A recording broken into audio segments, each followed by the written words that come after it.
what we are trying during all these discussions and talks here is to see if we cannot radically bring about a transformation of the mind. Not accept things as they are, nor revolt against it. Revolt doesn't answer a thing. But to understand it, to go into it, to examine it, give your heart and your mind with everything that you have to find out, a way of living differently. The speaker is Krishnamurti, one of the more original and challenging men of our time.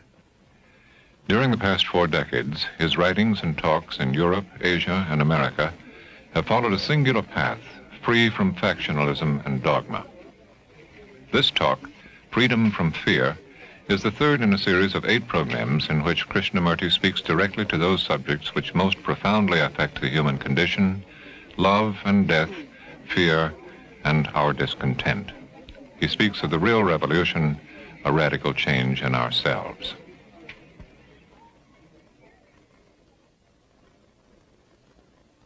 Considering what the world is now, with all the misery, conflict, destructive brutality, aggression, tremendous advancement in technology, and so on, it seems to me, though man has cultivated the external world and has more or less mastered it, inwardly he's still as he was. A great deal of animal in him. He's still brutal, violent, aggressive, acquisitive, competitive, and he has built a society along these lines. And the more one observes, and I think almost everyone, unless totally blind, deaf and dumb, is aware of the extraordinary contradictions of human beings, and to understand this extraordinary complex problem of existence, one must have tremendous passion, which cannot possibly be supplied by the intellect or by casual sentiment or emotionalism.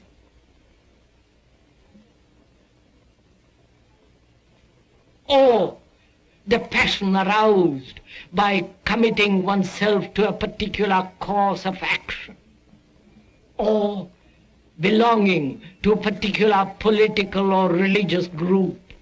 That does give certain quality of intensity, a certain elan, a certain drive. But through it all, there is the demand for gratification, for pleasure.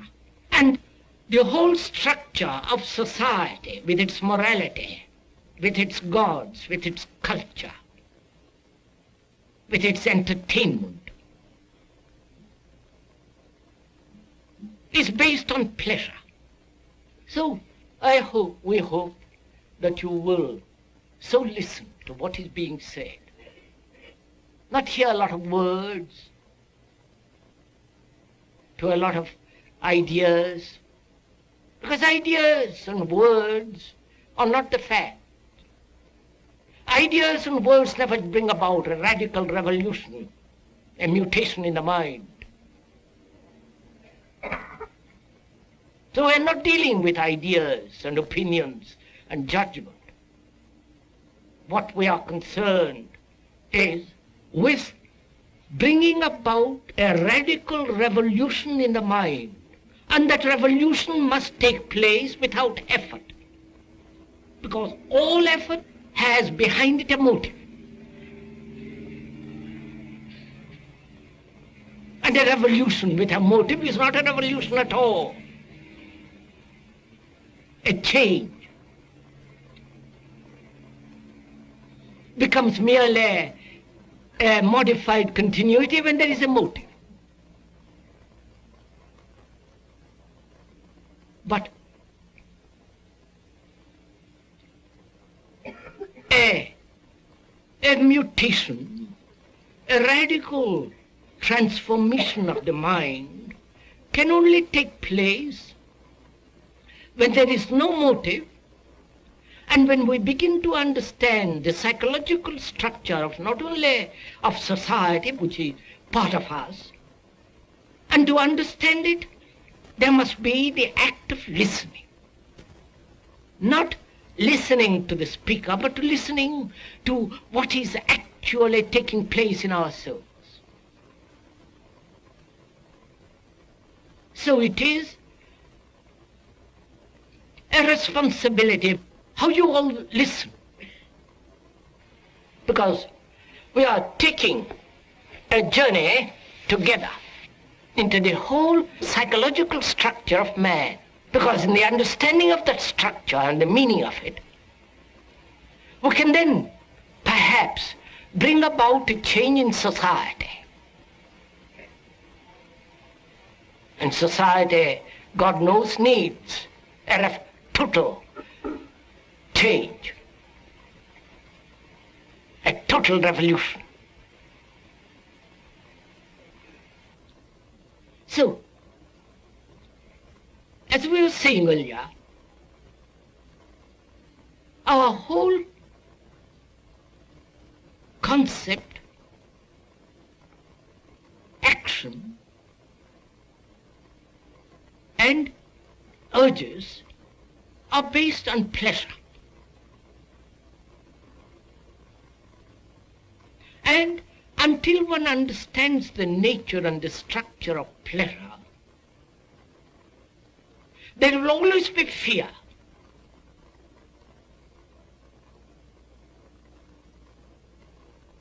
Fear not only in our relationships with each other, but fear of all life, the totality of existence.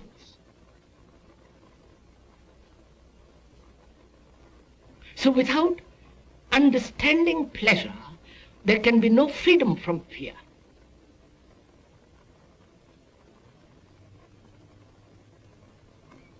And we are not denying pleasure. We are not advocating puritanical way of life, a suppression of pleasure or a substitution of pleasure, or the denial of that thing that we call great satisfaction. We are examining it. And in examination, there must be freedom from opinion. Otherwise you can't examine.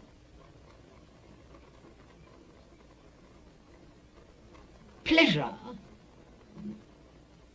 is an extraordinary thing to understand. It needs a great deal of attention, a swiftness of mind, a subtle perception. So one has to understand it.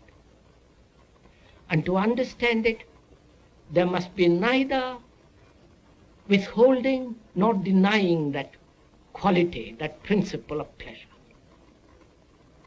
And that's very difficult to do, because we are so heavily conditioned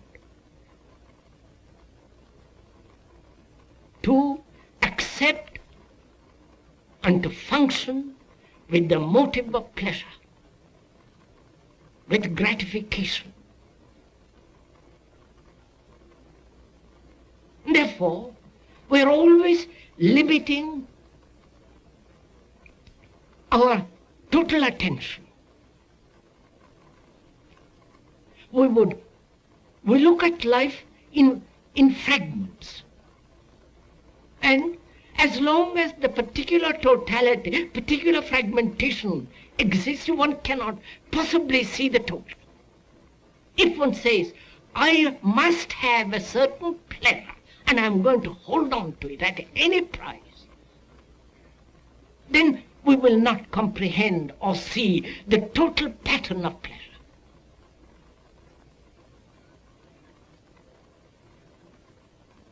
And we are concerned with seeing the totality of pleasure, what is involved in it.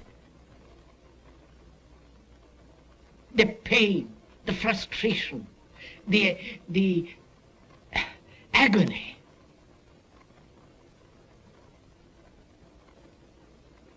the remorse, the ache of loneliness when all pleasure is denied.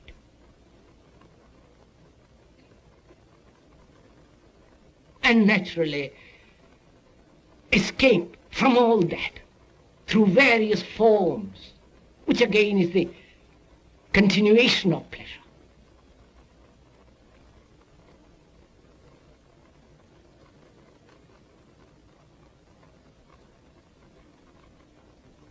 And a mind that is caught, that is conditioned by this principle of pleasure, cannot obviously see what is true,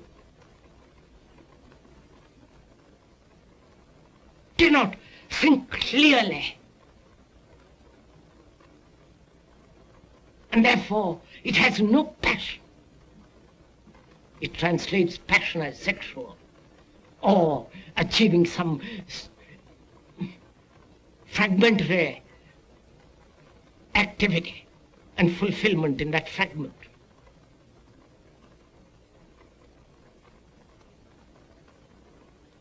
So where there is no understanding of pleasure,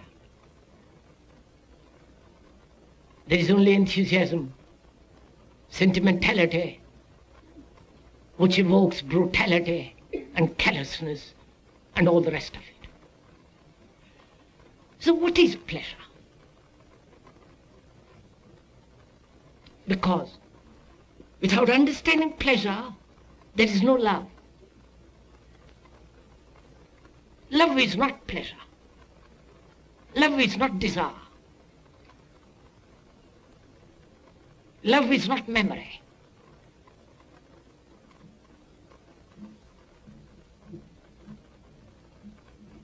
And pleasure denies love.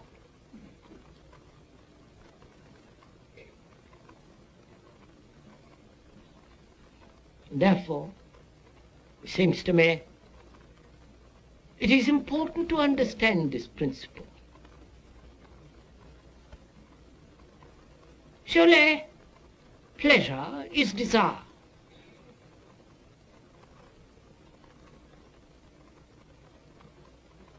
Desire, which comes into being very naturally when you see something which gives you a stimulation, a sensation. And from that sensation there is desire. And the continuation of that desire is pleasure.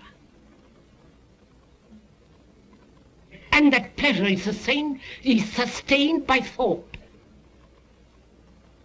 I see something, and in that contact with it, there is a sensation. The sensation is the desire sustained by thought. Because thought is the response of memory. That memory is based on other experiences of pleasure and pain. And the thought gives to that desire the sustenance, the quality of pursuit and fulfillment. One can see this in oneself very simply. If one observes, it's all there in front of you. And the quality of observation cannot be taught by another. And if you are taught how to observe, you cease to observe. Then you have merely the technique of observation, which prevents you from actually seeing yourself. For yourself is the whole of mankind, with all the aches and the miseries, with the solitude and loneliness, despair, the utter loneliness of existence, meaninglessness of it all. And when you do so observe, it unfolds endlessly, which is life itself. Then you know you're not dependent on anybody, on any psychologist, on any theologian, or any priest, or any dogma.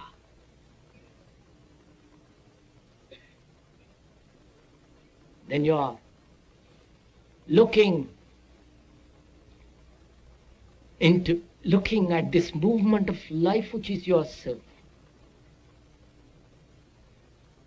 But unfortunately, we cannot look with clarity because we are driven by this principle of pleasure. So to understand pleasure, one has to understand the structure of thinking.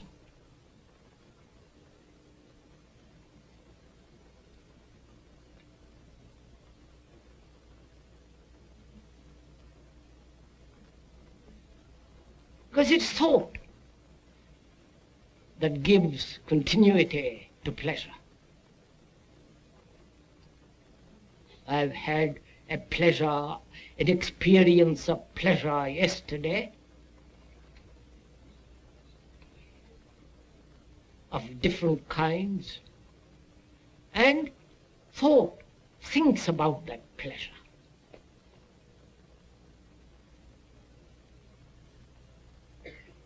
And demands its continuity. So, memory of that pleasure of yesterday is reacting, demanding that it be renewed through thought.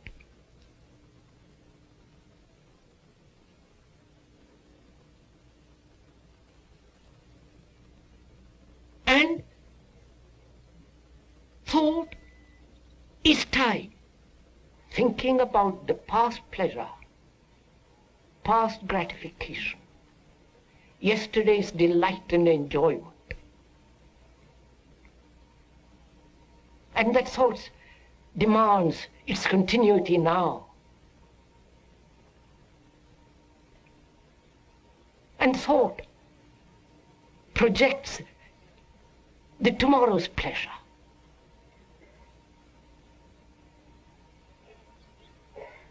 And thought creates the past, the present, and the future, which is time. I have had that pleasure, I am going to have it, and I shall have it. This time quality is created by thought, bread put together by thought. And thought is time, and it is time that creates fear.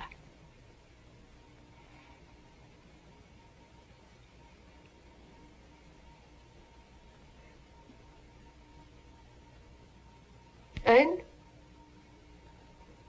without probing into this time, pleasure, thought, we are always bound by time. And therefore time has never a stop. It's only when there is an end to time that is something totally new. Otherwise it's merely a continuity of what has been modified through the present and conditioned by the future. For a human being to be free of fear, fear about the future, fear about the dozen fears that human beings have, conscious or undiscovered fears. Fears of the neighbor, fears of death, fear of being lonely, insecure, uncertain, fear of being confused, fear of being stupid and not trying to become very clever. Fear. Fear is always in relation to something. It doesn't exist by itself. And to be totally free of fear, not partially, not a fragment of that totality of what is considered fear, to be totally, that is, psychologically, to be completely be free of fear. One must understand thought, time, and pleasure. And this understanding is not intellectual or emotional. Understanding can only come when there is total attention. When you give your complete attention to pleasure, how it comes into being. What is time? Time which thought has created. I was, I will be, I am. I must change this into that. This idea of gradual process, this idea of gradual psychological evolution of man.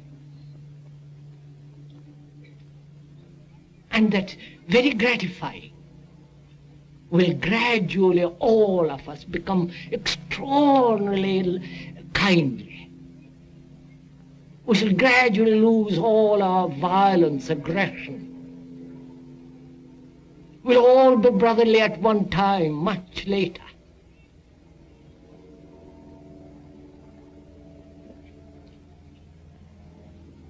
This gradual concept, which is generally called evolution psychologically, seems to me so utterly false.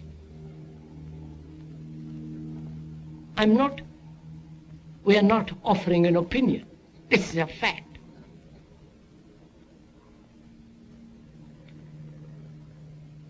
Because when you give your attention to something completely, there is no time at all. You don't say, I will do it tomorrow. In that state of attention, there is neither yesterday, today, or tomorrow. Therefore, time has come to an end. But that ending of time cannot possibly be when there is the center as the principle of pleasure. Pleasure has in it pain. The two things cannot be separated. Pleasure is pain. If you have observed,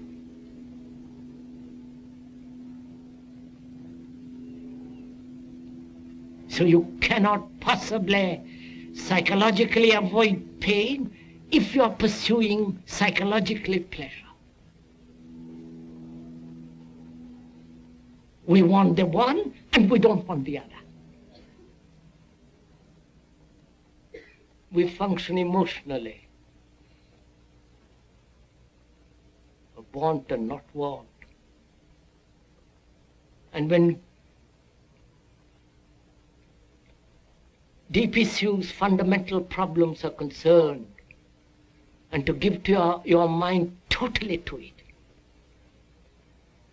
is rather difficult when all your life has been dissipated.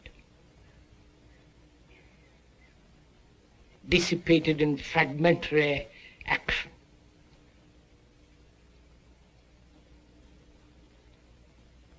And when we do act totally, we only do it when there is a crisis, then you wake up and give your whole attention. And this is a crisis. A talk of this kind is a crisis, is a challenge. You can't just push it aside.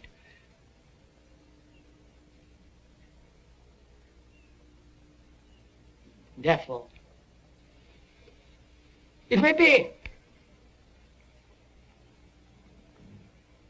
rather difficult, maybe perhaps arduous to follow all this. But it won't be arduous if you're following your own state of mind. You know, it's like sitting on the bank of a river and watching the river waters go by. And when you so watch, there is neither the observer nor the observed.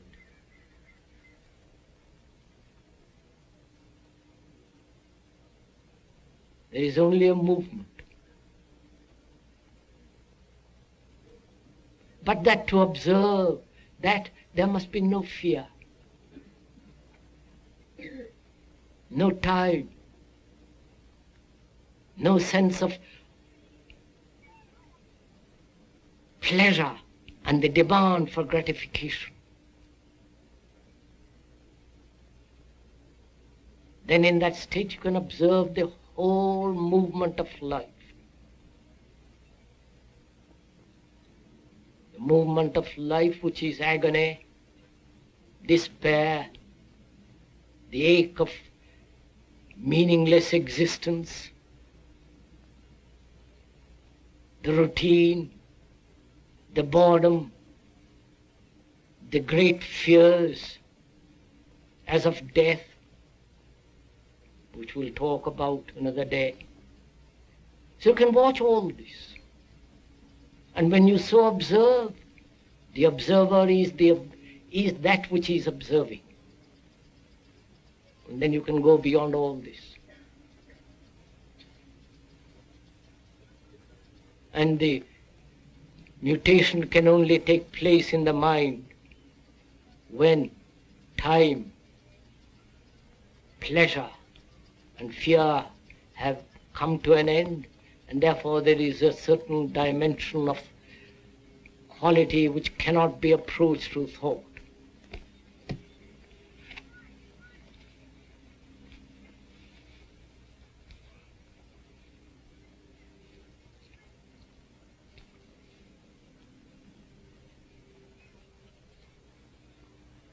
This has been the third of 8 programs presenting Krishnamurti, whose original and challenging approach to the problems of our time places him outside any simple category such as philosopher or religious leader. Filmed in the Ojai Valley in California, the series represents the first time that Krishnamurti has permitted his talks to be filmed. The next program is called Meditation.